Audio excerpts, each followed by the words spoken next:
Hello, everyone, and welcome to English Pod. My name is Marco. My name is Catherine, and today we have an upper intermediate level lesson about something very technical. We're talking about marketing strategies here today. That's right. Today we have an upper intermediate lesson at the office. That is the category of this lesson. And we're basically talking about marketing, a marketing plan, and a lot of technical words around this part of business. All right, so let's take a listen to today's dialogue, and we'll be back in just a moment to talk about what's going on.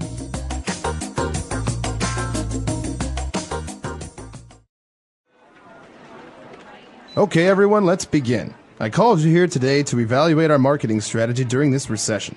I wanted to re-emphasize our corporate mission of aiming to give our customers the best coffee and service in a clean and welcoming atmosphere. Several other shops have been reducing their prices for their coffees, and they are drawing in more customers. Why aren't we doing the same thing? I know that recent sales have been slow, but we are not going to reduce our prices to the level of our competitors. We offer a superior product, and our focus is on long-term growth rather than short-term sales. If we lower our prices, we run the risk of devaluing our product.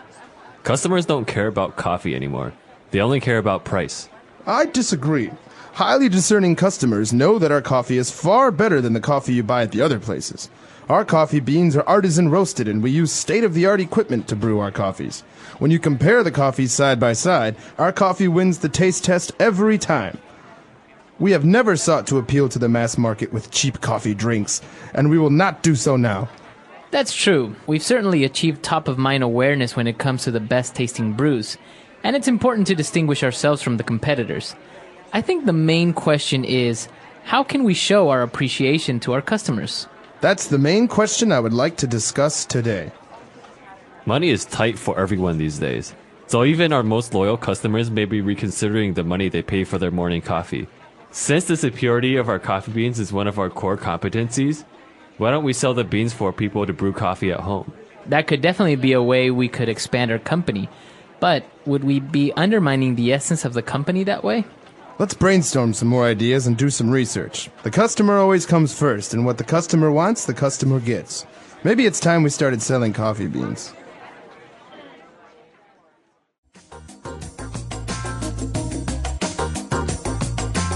All right, we're back. So a very interesting dialogue. I think this is something very common that would go on in a meeting room when the marketing department is talking about prices and how do we increase sales, etc. So I think we had a lot of difficult words, or maybe words that we didn't really understand well. So let's take a look at some of those in language takeaway. Language takeaway. So the first word on the top of our list today is recession. Anyone looking at the news this year or last year probably knows what this word means, but let's talk about it anyway. What is a recession? That's right. So everyone was talking about the recession, and basically it is a noun. All right. And it means that people don't have enough money like before. And so consequently, services are decreased. People aren't buying as much. So there is a lack of commerce going on in a country, a region, or a city, etc. All right. So basically in economics, you have these different cycles. It's not like the economy is always the same. And so sometimes when there's not enough money, we call it a recession, and we can say, hey, I don't have much money to spend right now. We are in a recession. So that's a very common way to use the term. That's right. So as you said, it's an economic term, and many consequences because of this lack of jobs. It's just, as you said, a cycle. And so apart from a recession, that's why they are brainstorming to see how they can increase sales despite the recession. They also talked about their customers and that their customers are highly discerning. All right, so this word, discerning, comes from the verb to discern. Mm-hmm. And it's a really important one because it means to be able to tell the difference, to understand the difference between two different things. Mm-hmm. Okay, so let's say we have 2 cups of soda. Mm-hmm. I'm very good at tasting things, so I can discern the difference. I can discern the difference between these two. I can say one is Coca-Cola and one is Pepsi. Okay, so to discern is to be able to tell the difference or to notice the difference between many things. And so obviously you are a discerning person. All right, or you have discerning taste. This means that you're very good at telling when something is high quality and when it's not high quality. Mm-hmm. Okay. And well, talking about discerning, customers who know what they want.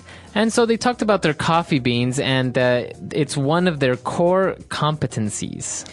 Okay, so this is something you might actually hear in education as well as in business. Something is your competency if you are able to do it.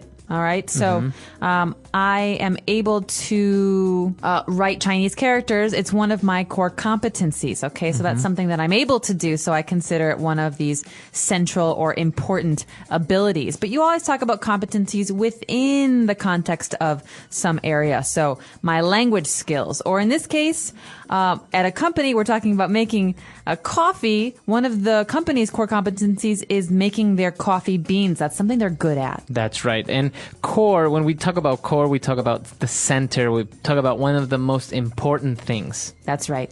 Okay.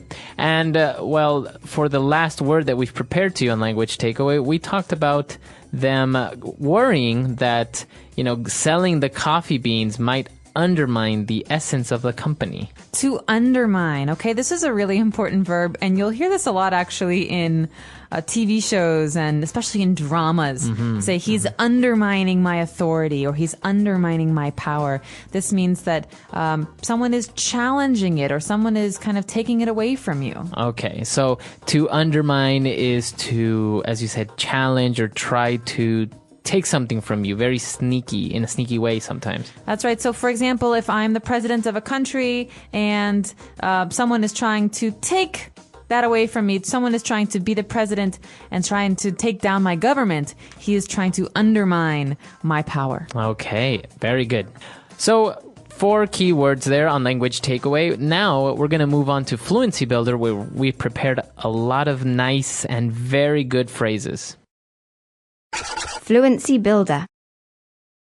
All right, so on Fluency Builder, why don't we start up from the beginning of the dialogue when they were talking about the prices of the coffee, and that other shops have reduced their prices, and so they're drawing in more customers. All right, so the key here is to draw in. This is a phrase. Most people will know the word to draw, to make a design on a page. But to draw in has a very special meaning. It means to attract. Okay, so you want to attract more customers. You want to bring them into the shop, so you're trying to draw them in. So, Marco, what's a good example of of something that a company will do to try and draw in customers? For example, many of you maybe have seen in fast food restaurants when they have a promotion, like you buy one hamburger and you get another one for free. So that's maybe one of the strategies that they're trying to do to draw in customers and maybe not make money, but give people the opportunity to taste their good food. That's right. All right. So the next phrase we've got here is a little bit different. It's talking about the kind of product that they have. They're talking about their coffee beans, and they say that they're roasted and that they use state-of-the-art equipment to brew the coffee. So this phrase, state-of-the-art, what does this mean? Okay, if something is state-of-the-art, okay, we're usually talking about a machine, and we're saying that it's the latest in technology. It's very, very new. It's highly advanced. It's a very technologically advanced machine. So, for example, the new iPhone 4 is a state-of-the-art cell phone. That means it's the very highest that technology has to offer. And obviously, something that is state-of-the-art is not state-of-the-art forever because technology changes, and so maybe next year there will be a new state-of-the-art telephone. That's right. So if you notice the spelling as well, we have little hyphens between each word, state-of-the-art, because we take it as a chunk all together, right? That's right. And following that, we have another phrase that is used to talk about products. They say when you compare the coffees we have side by side, our coffee wins against our competitors. So side by side. Okay, so the phrase there is side by side, and they're talking about comparing coffees side by side. So I think this is pretty literal. It's basically saying you put 2 coffee mugs or coffee cups together side by side, and you have people taste, and then you see which one they prefer. That's right. So you can say this when you're making comparisons. When I look at them side by side, I think I like the pink one more than the red one. So you are comparing. You are literally putting them next to each other to make a choice of which one is your preference. That's right. Okay, now moving on, we have a very interesting phrase when they were talking about the company, and they've achieved top of mind awareness when it comes to best tasting brews. So this phrase, top of mind awareness, very closely related to marketing. What are we talking about here? Well, let's look at the individual words. We have top, which is on top, not on bottom. Mind, which is your head or your thinking. And awareness, which is the way that you see things. And so let's take a guess here and say that when I think of a category of product, like coffee, for example, what is the first thing that comes into my mind? That's right. So it's actually a very cool game that you can sometimes play with friends. Basically just say, okay, when you think of coffee, what is the first brand that comes into your mind? Starbucks. So that, for example, shows that Starbucks has put in you a certain top of mind awareness. You associate coffee with Starbucks immediately. Right. You don't say Costa Coffee, you don't say Coffee Bean or any other brand, right? No, definitely. This is a way for you to really test what companies, what corporations have the most effective marketing, because obviously they're the ones who make you think of this thing, right? That's right. Starbucks has tons of marketing campaigns. That's right. So it's actually very interesting. So you can say top of mind, or you can say top of mind awareness. You can say Honda has great top of mind among their clients. Or Ferrari has great top of mind among luxury vehicles. That's right. Okay. And now for the last phrase, when we talked about money again, this is a very nice colloquial way of saying that you don't have a lot of money, or money is very scarce right now. All right, so the phrase is money is tight. All right, so you know the word tight. You can hold something tightly, or this belt is tight. I'm gaining weight. But in this case, money is tight. That's a phrase we take as a chunk, and it means, like you say, Marco, I just don't have much money right now. So money is tight right now. Now, it's interesting because you can say it, money is tight, and then the subject. Money is tight for Bill right now. Or you can say Bill is tight for money at the moment. So you can switch it up depending on where you put the subject, towards the end or in the beginning. That's right. So usually you hear the phrase, money is tight right now, or money is really tight, just kind of on its own. And it's a way to say, I don't have much cash. That's right. Okay, so we've taken a look at a lot of words and phrases here. Let's listen to our dialogue again, and we'll be back to talk a little bit more.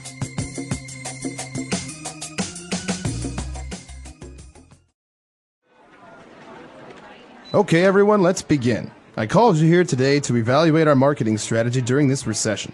I wanted to re-emphasize our corporate mission of aiming to give our customers the best coffee and service in a clean and welcoming atmosphere. Several other shops have been reducing their prices for their coffees, and they are drawing in more customers. Why aren't we doing the same thing? I know that recent sales have been slow, but we are not going to reduce our prices to the level of our competitors. We offer a superior product, and our focus is on long-term growth rather than short-term sales. If we lower our prices, we run the risk of devaluing our product. Customers don't care about coffee anymore. They only care about price. I disagree. Highly discerning customers know that our coffee is far better than the coffee you buy at the other places. Our coffee beans are artisan roasted, and we use state-of-the-art equipment to brew our coffees. When you compare the coffees side by side, our coffee wins the taste test every time. We have never sought to appeal to the mass market with cheap coffee drinks, and we will not do so now. That's true. We've certainly achieved top-of-mind awareness when it comes to the best-tasting brews, and it's important to distinguish ourselves from the competitors.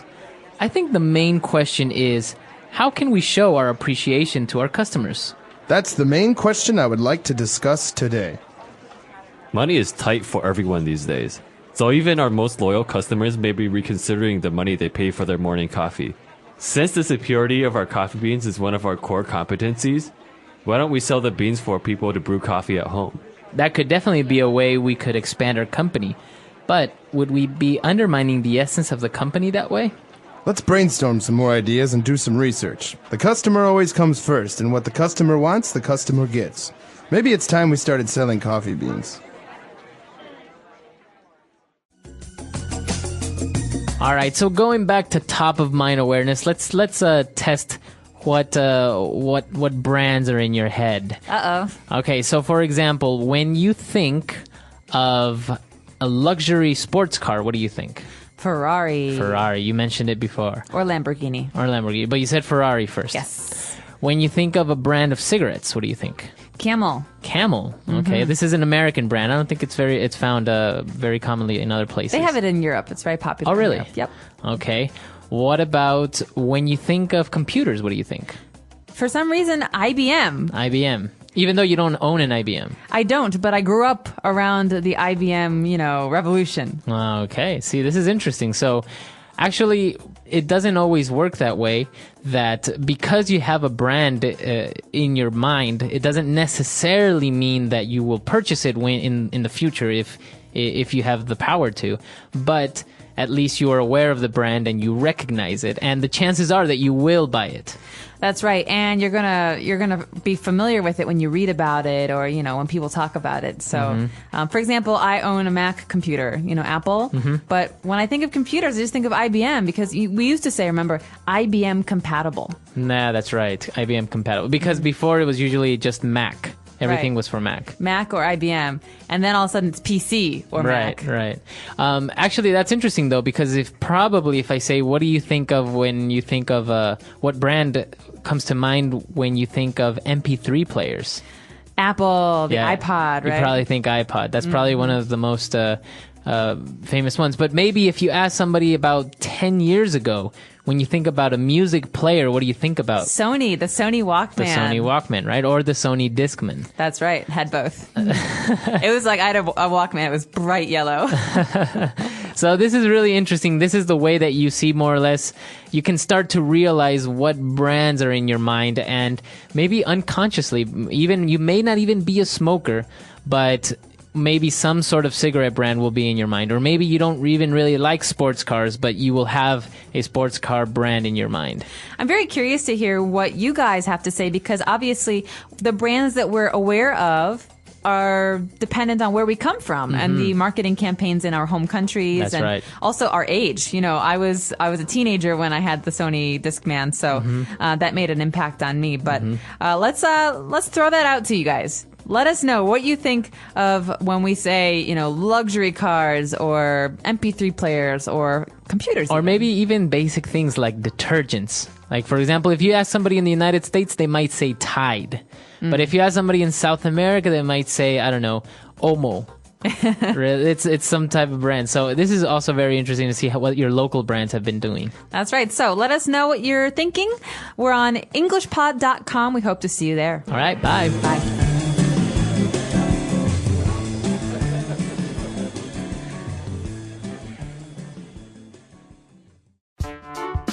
The English Pod Audio Review. Listen to the meaning, then say the vocabulary word. Reduce in value. Devalue. Showing insight and undertaking. Discerning. The latest and most advanced in technology. State of the art. Showing realization and perception. Awareness. To subvert or weaken insidiously or secretly. Undermine. Let's try that faster. Showing realization and perception. Awareness. Reduce in value. Devalue. The latest and most advanced in technology. State of the art.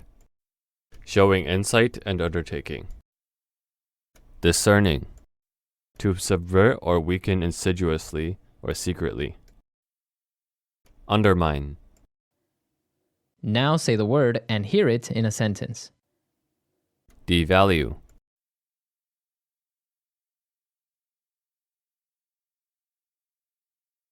How can we make our service more accessible to the masses without devaluing our product?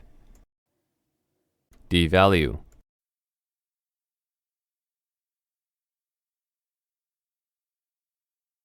With the devaluation of the dollar, traveling overseas is now much more expensive. Devalue.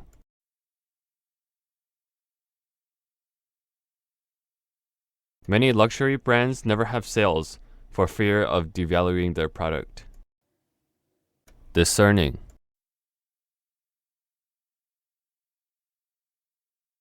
To the discerning shopper, quality is always better than quantity. Discerning.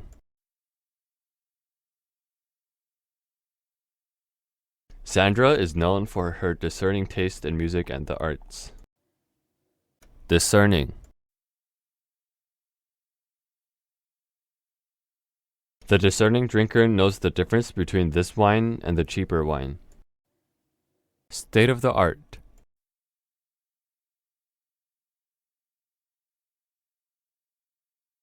We installed new state-of-the-art machines in our factories to fulfill the recent surge in demand. State of the art.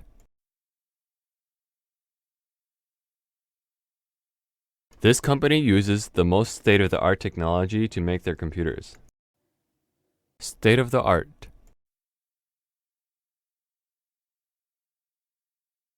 The doctors use the state-of-the-art technique to operate on her heart. Awareness.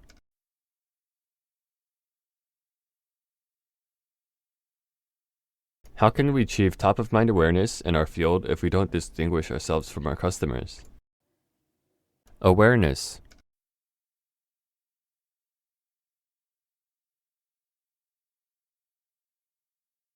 Through years of advertising and expansion, McDonald's has top-of-mind awareness when it comes to fast food chains.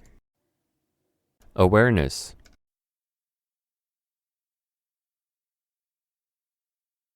Marlboro has top-of-mind awareness among cigarette companies. Undermine.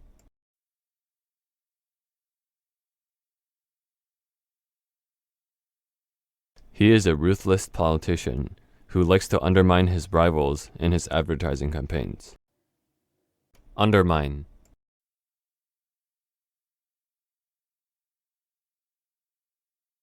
Your unthoughtful actions are undermining the legitimacy of this organization. Undermine.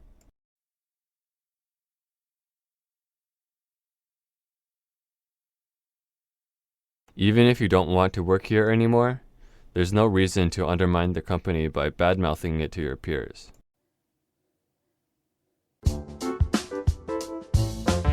Let's see how well you remember today's words.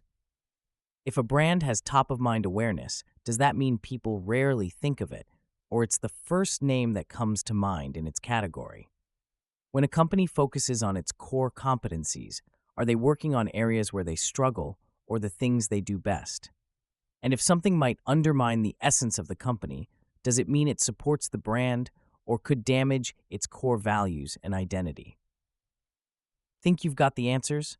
Drop them in the comments. We'd love to see your marketing vocabulary in action. Whether you're discussing pricing strategy, product quality, or brand positioning, today's lesson gave you key phrases like state of the art, draw in customers, and money is tight that help you sound more fluent in business settings. If you found this helpful, don't forget to like the video and subscribe for more real-world English. Stay tuned, and we'll see you in the next one.